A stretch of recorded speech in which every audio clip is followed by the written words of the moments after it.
Hello again, everybody. Zack Attack is here with my WWE Raw Supershow review for the night, April the 9th, 2012. Over my thoughts on one tonight. Okay, well, heading towards Extreme Rules, we got our first major match announced. A match that everyone expected, including myself. And we saw a couple of squashes, a kind of a disqualification tonight. Okay, wrestling. At least we didn't get a Divas match.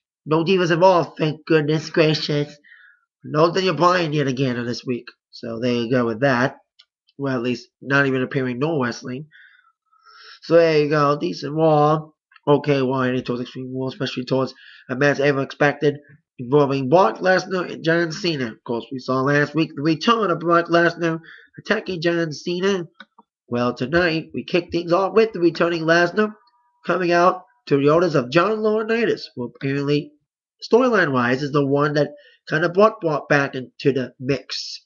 And according to Johnny, Brock's not here for the fans. He's here for himself and beating the crap out of everybody he sees, especially John Cena. Lesnar was talking about being back, and here comes John Cena interrupting Brock like Brock did to him last week. Basically, Cena went to Brock saying, Brock, thank you for what happened last week. Boom, just pitched, slapped the hell out of Lesnar.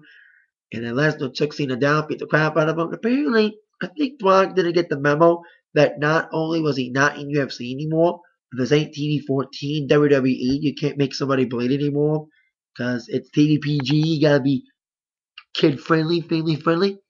Well, Brock Lesnar just busted Cena's mouth up big time. He cut his mouth up after he gave him a nasty right hand, thinking he was back in the octagon. So they got into a little attack. Of course, Brock and Cena is official for Extreme Rules. But it'd be some sort of stipulation, maybe like a cage type match. Get a cage, octagon. Anyway, Brock and Cena got into a little brawl, got very crazy. Storyline, I don't know, it was kind of a brawl, kind of chaos, especially with everybody from the back. Every referee, every official, even every wrestler, heel or good guy, were out there trying to separate Cena and Brock. And every time they did, they ended up tangling it up again. So these two are going to duke it out in the next couple of weeks, especially with Extreme Rules ahead in their match. So there you go. Cena ended up being bloody under the mouth and ended up getting a match against David Otunga later on in the evening because Laurinaitis was pissed that Cena kind of interrupted the festivities of Brock Lesnar's first speech back in WWE. Of course, Cena beat the crap out of Lesnar. He wanted an explanation. Cena's like, I have no explanation because I'm not cool or collected. I am angry. I am furious. I need something to take it out on. So that's when John Laurinaitis made the match between Cena and Otunga. Now on to our first match, which was a tag team match, as Santino Marella, the reigning U.S. champion, teamed up with Brodus Clay in his longest match ever in WWE. That's not a squash. Finally, he's not in a squash match. He's in a tag match, kind of like intertwined after last week's triple threat match. Santino was in a triple threat against Jack Swagger and Dolph Ziggler, their opponents in this tag match. After Swagger and Zig was trying to attack Santino, Brodus Clay came to the rescue. That led to this tag match tonight. I thought it happened last week on Raw, but it ended up being this week. So this tag match needs an opener. Of course, Icky Vicky was at ringside as usual for Swag and Zig. Swag and Zig, I can't call him Zig Swag because I like that name. Decent. I like these guys as tag team guys. You know, they're a great team. They're at it. You know, they could go for a good tag team title one with Primo and Epico lose it. Anyway, needs an opener with them on the attack, but of course, when Santino tagged in Brodus Clay, there was no tomorrow. Brodus Clay beat the crap out of everybody, especially Mr. Ziggler. And of course, the pin 1-2-3 victory for Brodus Clay and Santino Marella in the season opener. Even Santino's getting down with the ladies and Brodus. Now, I have not been the biggest fan of Brodus' gimmick since he came in. But I'm glad he's not a big monster because we already got a lot of monster heels. So his gimmick's kind of fun, kind of a real comedy relief. Kind of like Zack Ryder. So there you go. Speaking of Zack Ryder and men who are going down a downward spiral, that leads to our next match. Cody Rhodes taking on R-Truth. Now, last week was, of course, a big embarrassment for Cody Rhodes. After numerously embarrassing Big Show by showing him losing again and again at WrestleMania, Big Show finally got his WrestleMania moment, beating Cody Rhodes, literally knocking him out at WrestleMania. Last week, after WrestleMania on Raw last week, Cody Rhodes took on Kofi Kingston. Now, Big Show interfered like Cody's been doing them for numerous weeks. Big Show came out during Cody's match and distracted him with when Cody got knocked up at Big Show. With that distraction, Kofi got the 12 in Paradise. 1, 2, 3, Kofi wins. This week, Big Show did it again. During Cody's match against R-Truth, Big Show once again distracting Cody, and the clip of Big Show distracting Cody from last week losing to Kofi Kingston. And after that, this distraction this week, Cody got a line attack from R-Truth. 1, 2, 3, R-Truth wins. Ever since losing the IC title, Cody's been going through a downward spiral. And I've been making some big predictions involving guys. And I was one who kind of predicted Big Show and Cody Rhodes. So if they have a rematch of Extreme Rules, I predict it'll be an I Quit match because they've both been embarrassed. And the ultimate humility is to hear yourself say I quit. So that's probably, especially as Extreme Rules, extreme stipulations like no DQ, no countout stuff, no pinfall matches. So they're probably going to have an I Quit match, some way, shape, or form in Extreme Rules, and it'll probably be between Big Show and Cody Rhodes for the IC Championship. And the perfect way to end this feud is I Quit match, the ultimate embarrassment to end this embarrassment storyline between these two. Now, on to our next situation, CM Punk.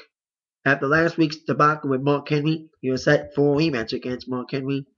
But before we got to that match, we got our third match before Punk and Henry. We had second match of Lord Tensai.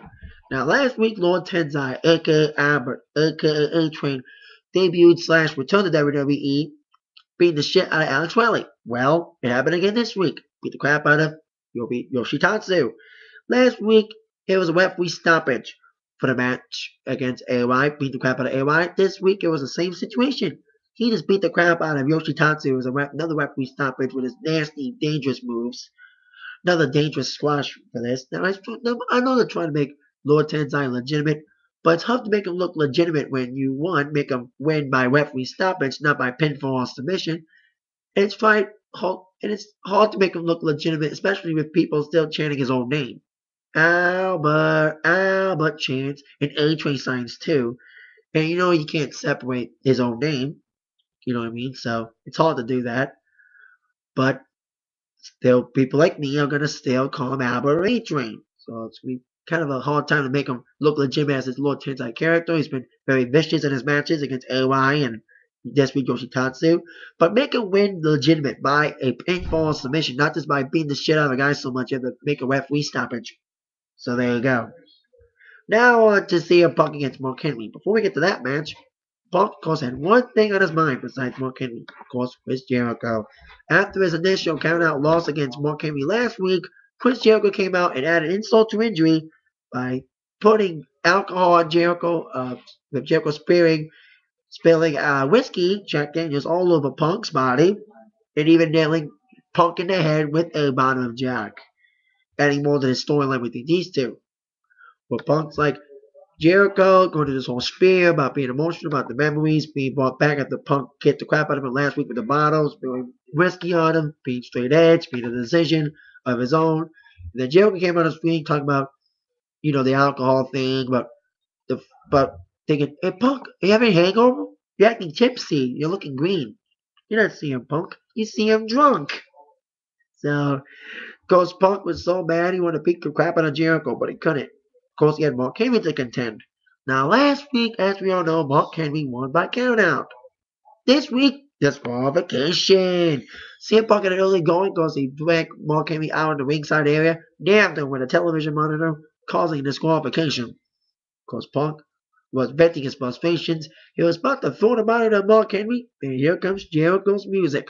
With that distraction, Mark Henry beat the crap out of CM Punk with 2 World's Strongest Slams, and once again Jericho was there to add insult to injury, this time pouring beer on top of Punk. Because referees had to stop Jericho pouring beer on Punk after also nailing, not only pouring beer, but nailing 2 cold breakers on Punk as well, adding more fire to the storyline. Where we still don't know if Jericho's going to face against Punk at Extreme Rules or not, Mark Henry's still got to get settled. He's won by countout and disqualification. So next week, when Raw's in London, it'll be Mark Henry against CM Punk 3 for the WWE Championship and a no DQ and no countout match. So we'll finally get a winner and not be screwy.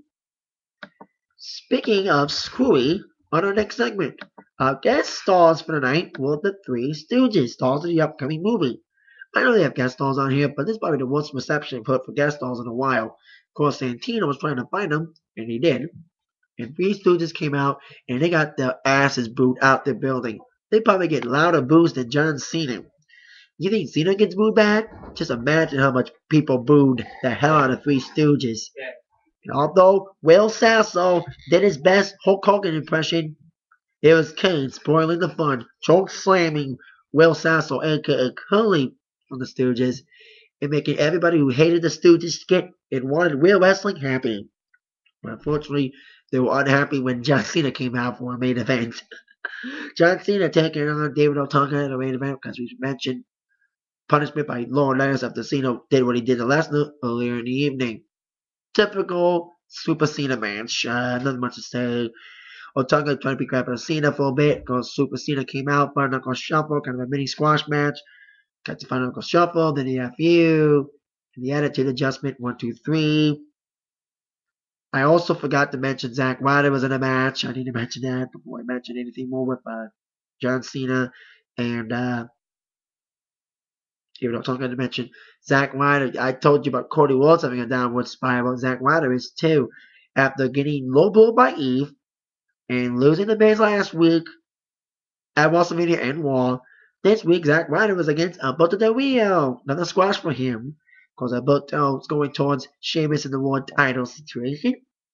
Zack Ryder did the Broski kit. He was ready to do the Rough Rider, but the cross arm breaker was on for Mr. Alberto, and of course Alberto won a quick squash against Zack Ryder.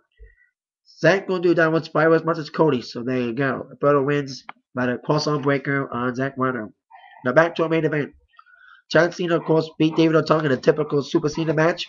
But as Cena's ready to celebrate, here comes Brock Lesnar, nailing a low blow to Cena and nailing another F5 on Cena to end Raw, with Giant Laurinaitis at ringside applauding the moves of Mr. Lesnar. What kind of match will Lesnar Cena be at Extreme Rules? Who knows what that'll be, but we know that won't happen. Probably another match between Punk and Jericho is imminent, and of course Sheamus and Alberto's imminent as well for Extreme Rules. We'll see how everything fails out next week when Raw is in London.